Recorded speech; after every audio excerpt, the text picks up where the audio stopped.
बिस्मिल्लाहिर्रहमानिर्रहीम। अब जो है वो हम लैब नंबर 4 की सिमुलेशन करेंगे मल्टीसिम के ऊपर, जिसमें हम ऑपरेशनल एम्पलीफायर की हेल्प से श्मिट ट्रिगर की दो कॉन्फ़िगरेशंस जो हैं उनको सिमुलेट करेंगे। क्योंकि हमने ऑपरेशनल एम्पलीफायर यूज़ करना है तो ऑपरेशनल एम्पलीफायर की दो कॉन्फ़िगरेशन होती हैं, famous inverting and non inverting. तो इसमें भी फिर श्मिट ट्रिगर जो है उसकी भी दो कॉन्फ़िगरेशंस बन जाएंगी, इन्वर्टिंग एंड नॉन इन्वर्टिंग। सबसे पहले हम एक ब्रीफ सा इंट्रोडक्शन ले लेते हैं कि what is Schmitt trigger. Schmitt trigger जो है वो एक बाई स्टेबल मल्टी वाइब्रेटर ही है, यानी जो इसकी आउटपुट होगी वो दो स्टेट्स के बिटवीन जो है वो फ्लिप करेगी, या आप कह सकते हैं कि रोटेट करेगी उसमें, और दोनों स्टेट्स जो हैं वो स्टेबल होंगी। यानी जैसे मोनोस्टेबल में होता है कि वन शॉट उसे हम कहते हैं, तो उसमें जो है जब ट्रिगर प्रॉपरली जब उसे किसी पॉइंट पे ट्रिगर करते हैं उस सर्किट में, तो जो स्टेबल स्टेट से डिस्टर्ब हो जाती है आउटपुट और अनस्टेबल में चली जाती है, और फिर जो है without triggering after some time वो दोबारा स्टेबल स्टेट पे आ जाती है।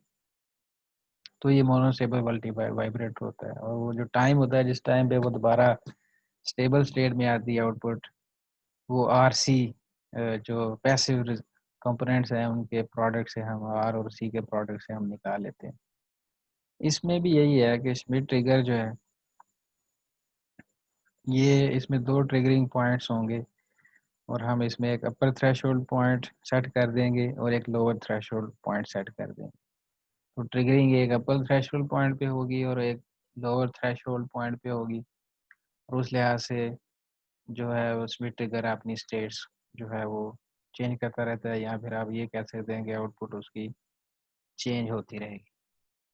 तो हमने जो है वो सिमुलेशन जो है ऑपरेशनल एम्पलीफायर के थ्रू जो बनता है स्मिथ ट्रिगर उसकी करनी है। तो सबसे पहले हम इन्वर्टिंग जो कॉन्फ़िगरेशन है स्मिथ ट्रिगर की उसकी सिमुलेशन करेंगे। उसकी सिंबल ये है, ये दरमियान में एक हिस्टैरिसीस बना हुआ है। तो स्मिथ ट्रिगर एक कंपैरेटर ही की एक एडवांस्ड जो फॉर्म है। कंपैरेटर में जो है ये हिस्टैरिसीस नहीं होता, लेकिन इसमें हिस्टैरिसीस इन्वॉल्व हो जाता है। वो अभी हम देखते हैं कि वो कैसे बनता है। इनपुट और आउटपुट की कैरेक्टरिस्टिक्स, इनपुट और आउटपुट को अगर ट्रांसफर कैरेक्टरिस्टिक्स जिसे कहते हैं, प्लॉट करें एक ही ग्राफ पे, तो ग्राफ जो है वो इस शेप का बनेगा। सो इसकी ये सर्किट डायग्राम है। देखें हमने जो इनपुट है वो इन्वर्टिंग पिन पे दी हुई है, तो इसलिए इसे इन्वर्टिंग स्मिथ ट्रिगर की कॉन्फ़िगरेशन हम कहेंगे। आउटपुट पे आपने ये दो रजिस्टर जो हैं वो लगाई हुई हैं। एक रजिस्टेंस जो है आउटपुट का कुछ R1 के क्रॉस ड्रॉप हो जाएगा, कुछ R2 के क्रॉस ड्रॉप हो जाएगा। इस तरफ कोई करंट तो जाएगा नहीं, दोनों सीरीज में अगर, तो R2 के क्रॉस जो वोल्टेज है वो आप सिंपल वोल्टेज वी रूल से फाइंड कर लेंगे, वो वी रेफरेंस है। तो इस जगह पे भी वही वोल्ट होंगे, इधर भी वही वोल्ट होंगे। So V reference is very easy to calculate R2 over R1 plus R2 into V not, जैसे उसने कैलकुलेट भी किए हैं। और V नॉट जो है वो VCC प्लस VCC के इक्वल आएगा, जिसे V सैड कहते हैं श्मिट ट्रिगर की इन्वर्टिंग कॉन्फ़िगरेशन। तो इसका ये ट्रांसफर जो करेक्टरिस्टिक्स हैं, जो हिस्टैरिसीस बनता है, उसको भी आप ज़रा गौर से देखें।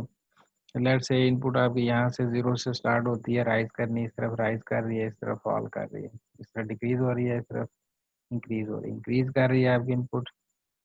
और एक आपने अपर थ्रेशोल्ड पॉइंट सेट किया हुआ था, वहाँ पे जाके जो ही आपकी जो इनपुट है अपर थ्रेशोल्ड पॉइंट के इक्वल हो जाएगी, उस लिमिट के इक्वल हो जाएगी थ्रेशोल्ड के, तो इन्वर्टिंग कॉन्फ़िगरेशन में श्मिट ट्रिगर की जो आउटपुट है वो लो हो जाएगी। लो मीन्स माइनस VCC के इक्वल हो जाएगी। और कब तक वो जो है इस तरफ मूव करेगा ग्राफ, कब तक वो लो ही रहेगी, जब तक लो VLT नहीं आ जाता। यानी जो आपने लो वोल्टेज का थ्रेशोल्ड, वोल्टेज का जो थ्रेशोल्ड सेलेक्ट किया हुआ है लो वोल्टेज का, वो आ जाएगा। और जो ही वो ट्रिगरिंग पॉइंट आएगा, दोबारा सर्किट जो है वो अपने आप को ट्रिगर करेगा, और आउटपुट जो है वो हाई हो जाएगी, हाई हो जाएगी, और वो प्लस VCC की इक्वल हो जाएगी। और वो कब तक वहाँ पे रहेगी प्लस VCC पे, जब तक दोबारा जो इनपुट है वो अपर थ्रेशोल्ड पॉइंट के इक्वल नहीं आ जाती। तो इस तरह ये हिस्टैरिसीस लूप जो है वो बन जाता है और इसको हम कहते हैं transfer characteristics of inverting type Schmidt trigger. तो ये एक बाइस्टेबल मल्टी वाइब्रेटर ही है जिसमें दोनों स्टेट्स जो हैं वो स्टेबल होती हैं, हाई और लो, और दोनों की जो कितनी देर के लिए उन्होंने स्टेबल रहना है हाई और लो स्टेट्स ने, वो डिपेंड करता है कि आपने ट्रिगर किस किस इंस्टेंट पे कर रहे हैं, और वो ट्रिगरिंग इंस्टेंट्स जो हैं वो पैसिव जो सर्किट में कंपोनेंट्स लगे हुए हैं आर एंड सी, उनकी हेल्प से आप एडजस्ट कर सकते हैं। तो इसको मज़ीद ज़रा अगर वेव फॉर्म से अगर देखें, ये देखें आपने इनपुट जो है वो साइनोसाइडल दी, इसको श्मिट ट्रिगर को इन्वर्टिंग को दो आपने लिमिट्स, ये पीक वैल्यू है इनपुट की, दो लिमिट सेलेक्ट कर दो थ्रेशोल्ड आपने सिलेक्ट कर लिए हैं। एक अपर थ्रेशोल्ड ये डॉटेड लाइन है और एक लोअर थ्रेशोल्ड ये डॉटेड लाइन। ये देखिए इनपुट यहाँ से 0 से इंक्रीज कर दी है। जो ही इनपुट जो है वो अपर थ्रेशोल्ड पॉइंट के इक्वल हो गई है, तो आपकी जो आउटपुट पहले हाई थी वो फौरन क्या हो गई है, लो हो गई है, और माइनस वी सैड यानी माइनस वी सी सी के इक्वल आ गई आइडियल केस में। अदरवाइज कुछ वोल्टेज ड्रॉप हो जाता है across the collector terminal of BJT जो ऑपरेशन एम्पलीफायर में लगा होता है, इंटरनल सर्किट में जो लगा होता है। तो फिर ये देखें आउटपुट लो ही रह रही है। यहाँ पे अपर थ्रेशोल्ड पॉइंट जब आया था इन्वर्टिंग कॉन्फ़िगरेशन में, तो आउटपुट एकदम लो हो गई थी और फिर लो ही रह रही है, यानी माइनस वी सी सी या वी सैड के इक्वल ही रह रही। कब तक? जब तक ये लो थ्रेशोल्ड वोल्टेज नहीं आ जाए। जो ही लो थ्रेशोल्ड वोल्टेज आएंगे ये अगेन हाई हो जाएगी। और कब तक हाई रहेगी? जब तक अगेन अपर थ्रेशोल्ड पॉइंट नहीं आ जाता, और इस तरह ये आउटपुट आपके पास स्क्वायर वेव फॉर्म आ जाएगी। तो ये तो साइनोसाइडल वेव फॉर्म बड़ी प्यारी सी वेव फॉर्म बनी हुई है, स्मूथ। यूजली ये जो वेव फॉर्म है इतनी स्मूथ नहीं होती, इसमें नॉइज होता है। तो उस केस के लिए भी Schmidt trigger is very useful, और आपको शार्प एजेस वाली एक स्क्वायर वेव फॉर्म जो है वो मिल जाती है। इसी कंसेप्ट को आगे बढ़ाते हैं, नॉन इन्वर्टिंग जो श्मिट ट्रिगर है उसमें ये देखें, और इनपुट जो है वो नॉन इन्वर्टिंग यानी प्लस पिन नंबर 3 पे आपने इनपुट दे रहे हैं, तो ये नॉन इन्वर्टिंग कॉन्फ़िगरेशन है। इसी तरह इस केस में ये दोनों रजिस्टर आपस में सीरीज में हो जाएंगी। इसमें जो है ये इस बी टर्मिनल यानी पिन नंबर 2 को, इन्वर्टिंग पिन को वैसे ग्राउंड कर दिया, 0 वोल्ट है तो इधर भी 0 वोल्ट अपीयर हो जाएंगे, कोई करंट अंदर नहीं जाएगा। तो ये करंट जो है R2 और R1 में सीरीज में एक करंट फ्लो करेगा। तो इसका भी आप जो है ट्रांसफर करैक्टरिस्टिक देख सकते हैं। इसमें क्या है कि जो ही इनपुट 0 से इंक्रीज करती है और अपर थ्रेशोल्ड पॉइंट पे आती है, तो आपकी जो आउटपुट है वो हाई हो जाती है फौरन। उस केस में आउटपुट फौरन ड्रॉप हो गई थी और माइनस वी साइड के इक्वल हो गई, इसमें हाई हो जाएगी और प्लस वी साइड के इक्वल हो जाएगी। और कब तक हाई रहेगी? जब तक लो थ्रेशोल्ड पॉइंट नहीं आ जाता। और जब ये लो थ्रेशोल्ड पॉइंट आएगा, तो जब इनपुट लो थ्रेशोल्ड पॉइंट के इक्वल होगी तो आपकी आउटपुट ड्रॉप कर देगी। और कब तक जो है वो माइनस वी साइड पे रहेगी? जब तक अगेन अपर थ्रेशोल्ड पॉइंट नहीं आ जाता। तो इसको हम ट्रांसफर करैक्टरिस्टिक को for non inverting trigger configuration के लिए प्लॉट कर सकते हैं। इसे ये भी एक हिस्टैरिसीस लूप बना हुआ है। इसको भी अगेन हम वेव फॉर्म से देख सकते हैं। ये इनपुट वेव फॉर्म है साइनोसाइडल, ये उसकी पीक वैल्यू है, ये अपर थ्रेशोल्ड वैल्यू है, ये लोअर थ्रेशोल्ड वैल्यू है। तो इसमें देखें जो ही इनपुट 0 से इंक्रीज करती है और अपर थ्रेशोल्ड पॉइंट पे जाती है, तो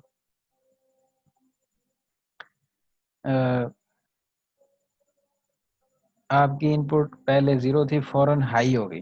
और कब तक हाई रहती है? जब तक आपकी इनपुट लो थ्रेशोल्ड पॉइंट के इक्वल नहीं हो जाएगी। जो ही लो थ्रेशोल्ड पॉइंट के इक्वल हो जाएगी, इनपुट आउटपुट ड्रॉप कर देगी। और कब तक लो पॉइंट पे रहेगी? यानी लॉजिक लो पे रहेगी, जिसे in other words logic zero भी कहते हैं। डिजिटल इलेक्ट्रॉनिक्स में इसे ज़ीरो कहते हैं और इसे 1 कहते हैं, चाहे ये 5 वोल्ट है या माइनस 5 वोल्ट है। तो जो जो आपकी आउटपुट है उसकी जो पॉजिटिव पीक वैल्यू है उसको आप 1 लॉजिक के तौर पे यूज़ करते हैं, और नेगेटिव जो है नेगेटिव पीक वैल्यू को आप 0 लॉजिक के तौर पे यूज़ करते हैं।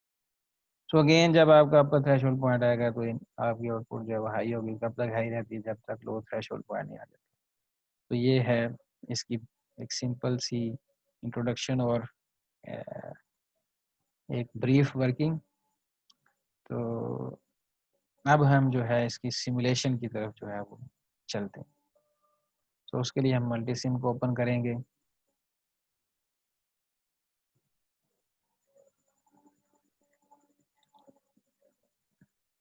तो मल्टीसिम में उसी तरह आप जो है न्यू डिज़ाइन मैंने फाइल ओपन की हुई है, इसमें जस्ट जो सर्किट है उसको हमने बनाना है। तो इसके लिए हमें उसी तरह आप जाएंगे प्लेस में, कंपोनेंट में आपको चाहिए ऑपरेशनल एम्पलीफायर 741।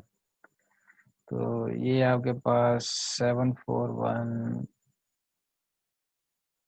ऑपरेशनल एम्पलीफायर आ जाना चाहिए।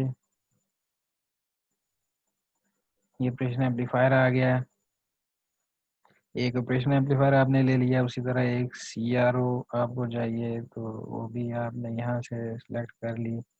अगेन आपको इस केस में रजिस्टर्स भी चाहिए, तो आप कंपोनेंट में जाएंगे, रजिस्टर्स में, और रजिस्टर जो है वो I don't know what is the problem with this, यहाँ से हम जो है रजिस्टर नहीं ले सकते। तो उसी तरह फिर आप ऑल ग्रुप्स करें और यहाँ पे रजिस्टर क्लिक करें। एक रजिस्टर आ गया, एक और आपको चाहिए, दो रजिस्टर आ गए, और एक हमें उसी तरह वोल्टेज सोर्स भी चाहिए, DC पावर, तो भी आप पिक कर लें। एक आपको ग्राउंड भी चाहिए, तो वो भी आप पिक कर लें। फिर आपको बैटरी एक और चाहिए होगी, तो इसको भी पेस्ट करके एक और बैटरी यहाँ पे हमने रख दी। और इसी तरह AC जो आपने इनपुट देनी है इन्वर्टिंग या नॉन इन्वर्टिंग पिन के ऊपर AC पावर के लिए, वो भी आप एक वोल्टेज सोर्स सेलेक्ट कर लें। सारे कंपोनेंट जो है वो बन गए, आ गए हैं। अब जो है वो हम जस्ट कनेक्शन करेंगे। तो इसको भी आप कंट्रोल R करके अपनी आसानी के लिए रोटेट कर सकते हैं। इसमें फ्लिप भी आप यूज करें, flip horizontally no, flip vertically. ठीक हो गया। अब जो है वो VCC और -VCC, ये तो 12, ये ठीक है। ये जो पिन नंबर 4 होती है इसके ऊपर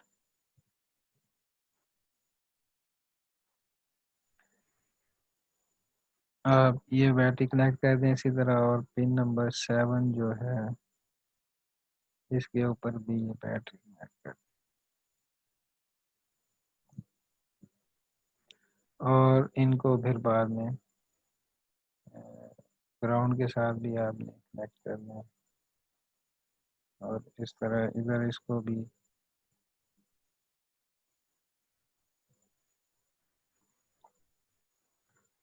ग्राउंड के साथ आपने कनेक्ट कर दिया।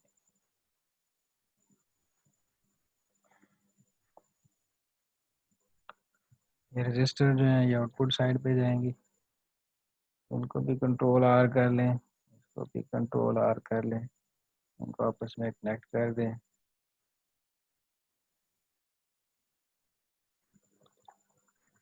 और इनकी वैल्यूज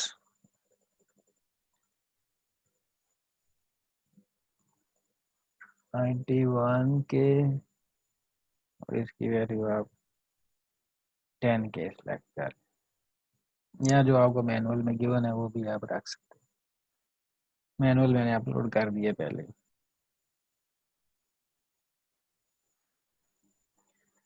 तो ये जो ये पिन है जहाँ से आपने रेफरेंस वोल्टेज देने वो आप यहाँ पे लगाएं, और इसको आप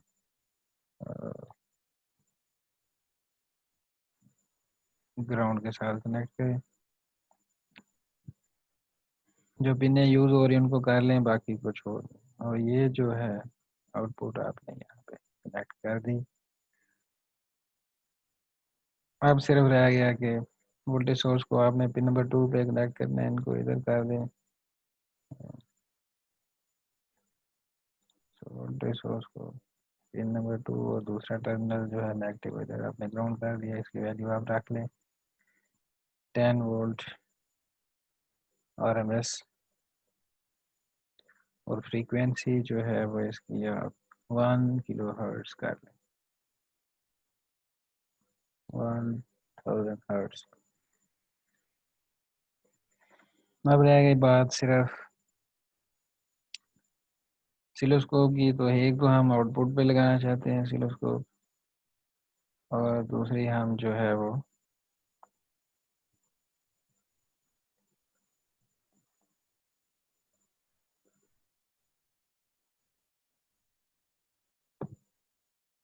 इनपुट पे लगाना चाहते हैं।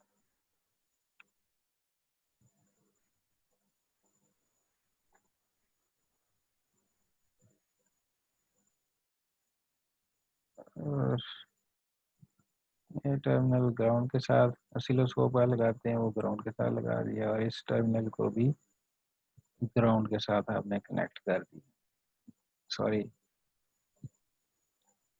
इसको भी आपने ग्राउंड के साथ कनेक्ट कर दिया। Circuit is ready to be run. तो हम इसको रन करेंगे। एक दफ़ा क्रॉस चेक में कर रहा हूँ कनेक्शन ठीक है।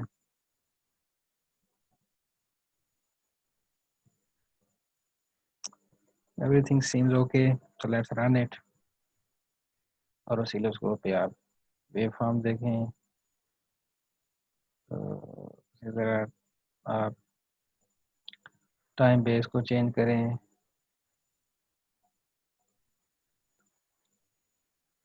टाइम बेस, हमने टाइम बेस को चेंज कर दिया है। और चैनल ए,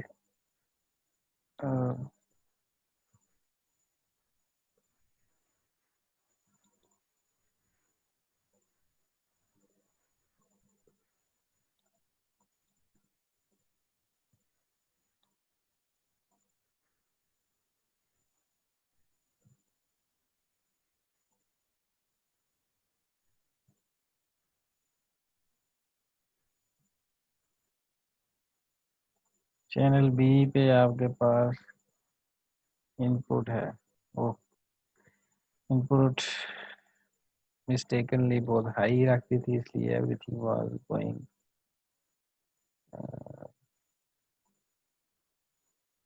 ऑफसेट आप 0 रखें इसमें, और इनपुट 10 वोल्ट RMS आप दें,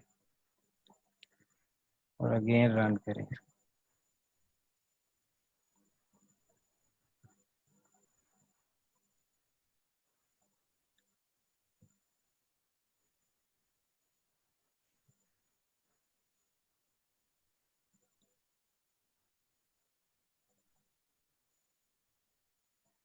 सो ये आपकी वेवफॉर्म आ गई। अगेन थोड़ा सा इसको डिस्टिंग्विश करने के लिए किसी एक को आप कलर जो है उसका चेंज कर दें।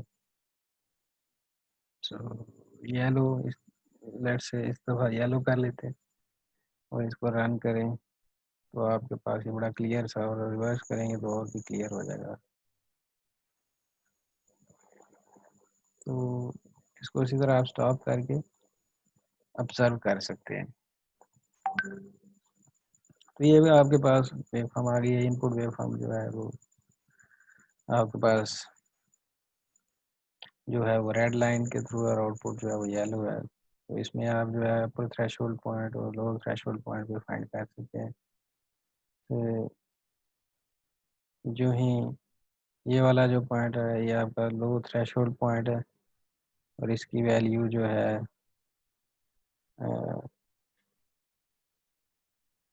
-5 पॉइंट समथिंग आ रही है। इस तरह इसको अगर आप शिफ्ट करें यहाँ पे, जहाँ पे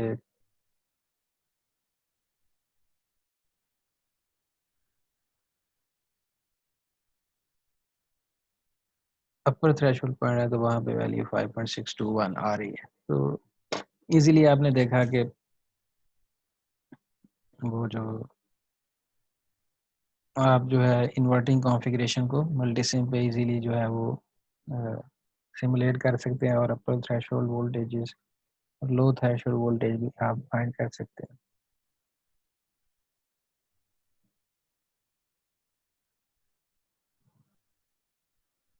अब देखें इस पॉइंट के ऊपर अगर आप गौर करें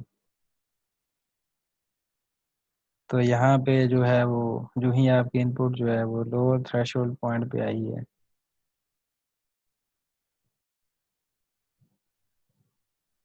तो आपकी आउटपुट जो है वो हाई होगी। कब तक हाई रही है? जब तक अपर थ्रेशोल्ड पॉइंट नहीं आ जाता। और जब अपर थ्रेशोल्ड पॉइंट आ जाता है तो आपकी जो है वो आउटपुट लो हो गई है। और कब तक जो है वो लो रहती है? जब तक आपके पास अपर थ्रेशोल्ड पॉइंट नहीं आ जाता। इस तरह जो है वो आप इजीली कर सकते हैं। तो अब हम जो है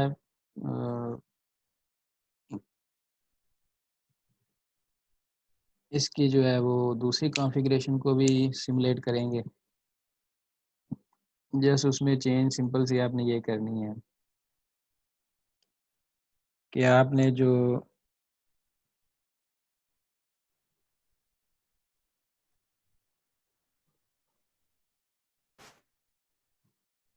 इनपुट जो है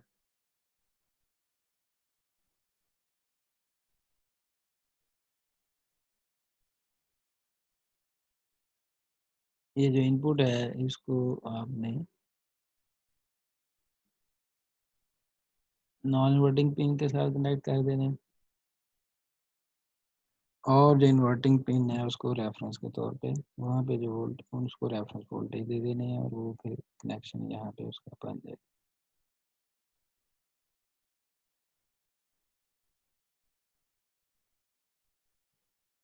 इसी तरह आउटपुट पे आपने ये येलो चैनल ए को यूज़ कर लिया और इनपुट के लिए आप चैनल जो है वो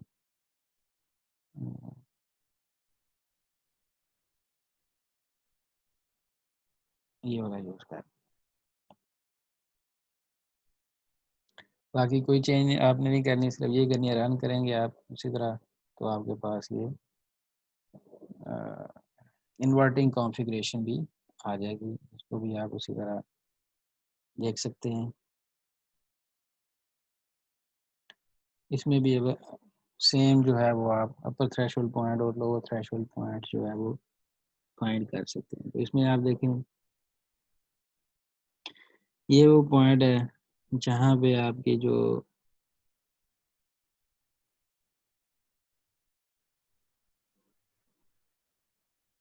let's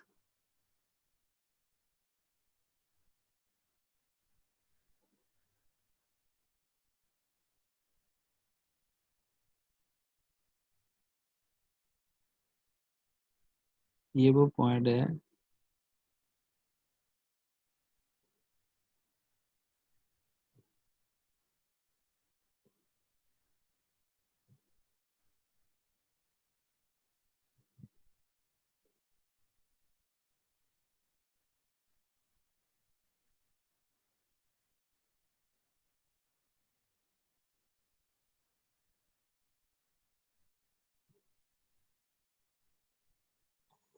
So I have stopped the input output waveform at a suitable instant।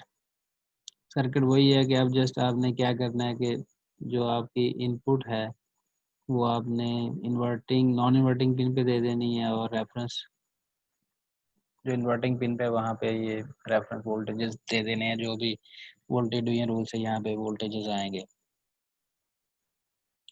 तो इसमें अगर आप देखें तो आपकी इनपुट जो है ये जो ट्रिगरिंग पॉइंट है, इनपुट जब इसके इक्वल हुई है तो आपकी जो आउटपुट है वो हाई हो गई है। और कब तक वो हाई रहती है? जब तक ये ट्रिगरिंग पॉइंट नहीं आ जाता, और जब ये आता है तो आउटपुट आपकी लो हो जाती है। और कब तक लो हो जाती है? जब ट्रिगरिंग पॉइंट जो है वो नहीं आ जाता। तो जब तो इसमें भी ये इसमें फिर यही होता है कि इसमें भी दो ट्रिगर पॉइंट्स होते हैं, जहाँ पे जो है जब ट्रिगर होगा तो आपकी जो आउटपुट वेवफॉर्म है वो अपनी स्टेट हाई से लो की तरफ जो है वो चली जाएगी। और हाई और लो स्टेट दोनों इस केस में स्टेबल ही स्टेट्स होती हैं एज कम्पेयर टू मोनोस्टेबल, जिसमें जब ट्रिगर होता है सर्किट तो स्टेबल से अनस्टेबल में चला जाता है, और फिर सम टाइम के बाद वो दोबारा स्टेबल स्टेट में आ जाता है। वो जो टाइम है वो आप पैसिव सर्किट एलिमेंट्स की वैल्यूज़ को एडजस्ट करके आप एडजस्ट कर सकते हैं।